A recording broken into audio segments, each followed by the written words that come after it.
waxaa ka socdaa shaqaaqooyin ay dowladda dhexe abuurtay iyo faragelin ciidan iyo qowmiyadaha isku dhacay oo kor laga soo abaabulay baa jira. Girdhabo maanta maalinkii labaad bay shaqaaqooyin ka dhacayaan. dad Soomaaliya iyo dadyow kaleba way ku dhinteen. Jigjiga Soomaali iyo Itoobiya kaleba way ku dhinteen. Daraad way ku dhinteen Sabtidii. Marka waxaa socda waxoogaa gacan bidixayn iyo muxuu ahaay cadaadin dheeraada oo dadka Soomaalida lagu hayo. isbedel baa haatan saacadahan ka jira ismaamulka Soomaalida. madaxweynihii xilka hayay Cabdi Maxamuud Cumar waa uu iscasilay. madaxweyne kale ayay haatan si kumeel gaar ah u magacaawdeen waana Axmed Cabdi Maxamed. marka idinku maxaa idin kaga muuqanaya halkaasi? dadka Soomaalida haday iyagu samaystaan anagu in askarta Itoobiyaanku inay u yeeriso ama maamulka Addis Ababa iska magacaabay inuu dadka Soomaaliya u dawladeeyo oo xiriirka gumaysi ee ka dhaxeeya iyaga iyo dadka Soomaaliyeed inay habka u soo maraan taadiidanaay dadka Soomaaliyeed dad doortaan ku meelgaad iyo kama dambays iyo madaxweyne iyo taytalkay rabaan haday doortaan iyaga xaq u leh intaan lagu soo farageliyo maaha katalin baan doonaynaa xorriyad baan doonaynaa ismaamul iyo umuurahooda daakhiga dadka Soomaaliyeed u madax banaan. marka wax kasta oo Soomaalida iska u samaysato iyaan anagu ogolahay qofka Soomaali waa inuu ka taliyo gurigiisa oo asagu isu taliyo oo qoyskiisa u taliyo in looga taliyo Addis Ababa iyo qowmiyad kale inuu talisaan diidanay. hadda maxaa idin muuqda in Soomaalidu iyagu ay tashanayaan oo isbedelkan haatan Soomaalidu ay sameeyeen mise waxaa idin muuqda fargelin dawladda Itoobiya inay jirto? fargelin weyn baa jirta laakiin waxay markii hore doonayeen in iyagu ka soo laga soo baakeeyay Addis Ababa inay keenaan isla kooxdii joogtay meesha bay mid ka magacaabeen oo kooxda magacawday ay leeyihiin waa nooc min al-jujuba laakiin inay Soomaali u magacawday oo Soomaali la magacaabay oo Addis Ababa laga soo magacaabay way ka duwan tahay dadka Soomaalida laakiin waa lagu qasbay in shirweyne Soomaaliyeed la qabto oo shacbiga Soomaaliyeed iyo jabhadda iyo wuxuu ahaay maamulada iyo gobolada iyo dhaqanka iyo aqoonyahanka iyo cilmiga iyo waxgaradka Soomaaliyeed hadaan ay maamul sameeyaan sidaas anagu u fakaraynay habkan jujuubka waa wax talaka Itoobiya ka socda laakiin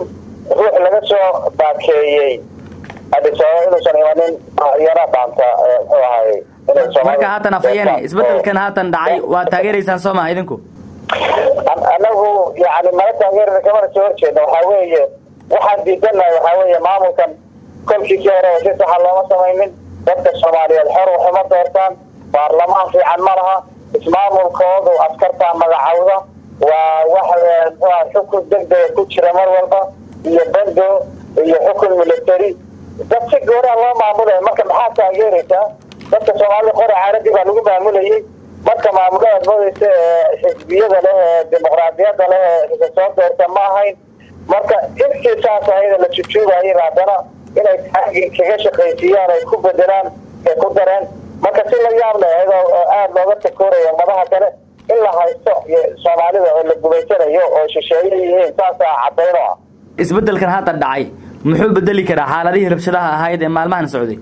wax badan socday waxaan wax shucuur qowmiga ku socda weeye laba qowmiyado la isku diray oo dhulkoodii isku qasan yahay oo dad wada dhashay oo wada deganaa oo deris ah oo la isku diray weeye marka waa arrimo muxuu ahaay qalafsan oo si deegaan iyo si qabali iyo si qowmiyada af Soomaaliga iyo Oromada iyo la isku dirayo marka salis ama maamul iska bedelay dadka Oromada ama Soomaalida oo kaliya yani ma saamayntaas kaliya kuma laha deegaanka kule maamulka dhaxaa kule muxuu ahaay isku dir dhulka la isku dhex qabday xagga u raacsan yahay baa isku leh wax muddadan laga soo shaqeynayay weeye marka waxaan ugu baaqaynaa dadka Soomaalida inay isdifaacaan isla marhaanta inayna dulmiin oo dadka Oromada inay walaalo yihiin ogaadaan in la isku mashquuliyaan ayna aqbalin. afayeen deegaanada ismaamulka Soomaalida Itoobiya waxaa ka jira dhaqdhaqaaqyo iska soo horjeeda dulmidiid kuwa baa la baxay oo waxay ka soo horjeedeen madaxweynihii haatan xilka iska casilay qaarna waxa ay la baxeen heego oo madaxweynahaasi iscasilay ayay taageersan yihiin ama taageersanayeen marka idinku maxaa saameyn ah ka ONLF ahaan aad ku leedihiin dhaqdhaqaaqyadaasi anaga waan la halganka saxaya Soomaaliya ee taariikhiga sharciga ee qaanuuniga nadiifta waa kaayaga weeye بالمدير iyo muxuu ahaay arimahaasi waa waxun iska ku meel gaar oo la iska sameeyay hadii dulmi laga hadlayo dulmiga ugu badan dawladda Itoobiya sameysay dulmiga Soomaalida lagu sameeyay Itoobiya darteed baa loo sameeyay dulmiga Soomaalida lagu sameeyay dawladda dhexe iyo Addis Ababa taliskeeda lagu raaligelinayay dulmiga lagu sameeyay Soomaalida hubkeeda iyo lacagteeda iyo taadisada ka timaadaya iyo muxuu direyskeeda iyo kabaheeda iyo afkeeda iyo calankeeda lagu sameeyay dulmigu meesha ugu badan ee ka soo burqado waa dhisaway idinku marka ma heega baad la jirtaan qolooyinka heega la baxay ee taageersan Cabdi Maxamuud anagu warka hore waxaan nahay dawladda Soomaalida oo dhan bale Axmed Guray dhaxlay Sayd Maxamed Daclay jabadihi Nasrullah dhaxlay Soomaali galbeed dhaxlay gobonimada dadka Soomaaliyeed taagan baan anagu urur shalay iyo taraad midna sameeyeen afayeenka iyo udoodaha iyo difaacaha iyo dagaalamaha xorriyadda iyo xuquuqda iyo dadka Soomaalida sharaftooda iyo midnimadooda iyo jiritaankooda iyo xorriyadooda weeye marka intigeetan iyo afartii la asaasay miyaad hore u maqashay isbedel badan baa socda geeska Afrika si guud marka idinku miyaysan ahayn inaad isbedelka horseed ka noqotaan way tahay waa markay gumaysiga Itoobiya uu qirto inaad dhulkan Soomaali leedahay dadka u halgamaya ay leeyihiin xaqlayaasha ay ku yihiin kuwa qaanuunka ku taagan ee taariikhda iyo dareenka iyo damiirka dadka Soomaaliyeed matalaya kolkii ay ogolaado maamulka Itoobiya in dadka Soomaaliyeed loo soo celiyo xaqooda iyagu ay aayahooda ka tashadaan danahooda ka hadlaan oo aayahooda wuxuu ka dambeyn doono ay iyagu go'aamiyaan markay ogolaadaan way noqonaysaa laakiin markii la cadaadinayo qofka Soomaaliga isuma talin karo Itoobiya waa inaad khasab kaga tirsanaataan hantidiina khasab baan ku qaadanaynaa go'aanka Itoobiya wax kuma leeyihiin go'aanka Itoobiya waa in la lahaado markuu sidaa yahay doorkee ka qaadan karaa idinku ka ONLF ahaan rajada laga qabo ka waran inaad wada hadal la gashaan dawladda Itoobiya wada hadal laga galo waa ogolahay marar badan baanu wada galay 40 jeer oo dhantaa intaan kulannay kuwana waa lagu baaqnay baaqeen si fiican baan uga jawaabnay iyadoo ka socon lahayd xaggooda qodobka ugu weyn ee aad hor dhigaysaan haatan maamulka talada haya Itoobiya hadii wada hadal uu jiro muxuu noqonayaa wada waa weyn dadka Soomaalida ay ka talin bay doonayaan waxay aaminsan yihiin Itoobiya haysato oo ay ka mid ahayn oo la qasbay oo loo gaariyo u qabteen oo xasab loogu daray oo taariikhiyan iyo dhaqan ahaan iyo siyaasad ahaan iyo dhaqaale ahaan ay ka baxsan yihiin Itoobiya inay Itoobiya ka tirsanaan karin marka ay ka talin bay dadka Soomaalida doonayaan waxay doonayaan in ay khayraadkooda iyo sayidka dhulkooda in muxuu ahaa dadka Soomaalida in loo ogolaado inay xaqooda helaan inay Itoobiya la noolaadaan ka go'aan ayna khasab kula joogin Itoobiya hadii aad ka go'daan ama Itoobiya idin ogolaato inaad aad ka go'daan xagee baad raacaysaan ma federaalka Soomaaliya aad ka mid noqonaysaan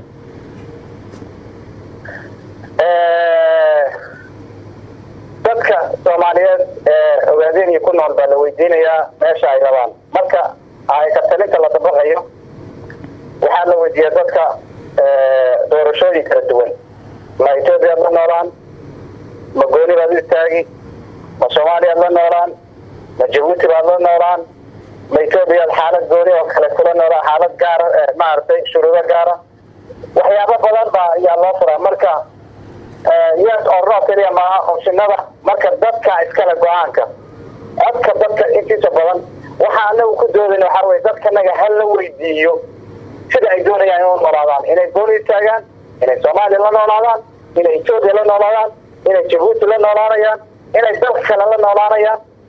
yani inay xor qofka ayahiisa inuu go'aamiyo marka leeyahay sidaas loola jeedaa waayahay marka dad badan waxay qabaan in dhulka Soomaali galbeed ay deegaan Soomaali oo dhan marka idinkuna aad tihiin qolob gaar ah marka arrimahaasi maxaad ka leedihiin dad badan waxay qabaan in Soomaali oo dhan ay degan yihiin dhulka Soomaali galbeed idinkuna aad qabiil kaliya oo Soomaali kamid ah aad tihiin sida magaca ONLF oo kale jabhadda Xoreynta Ogaadeniyo ma arintaas maxaad ka leedihiin waxaan ka leenahay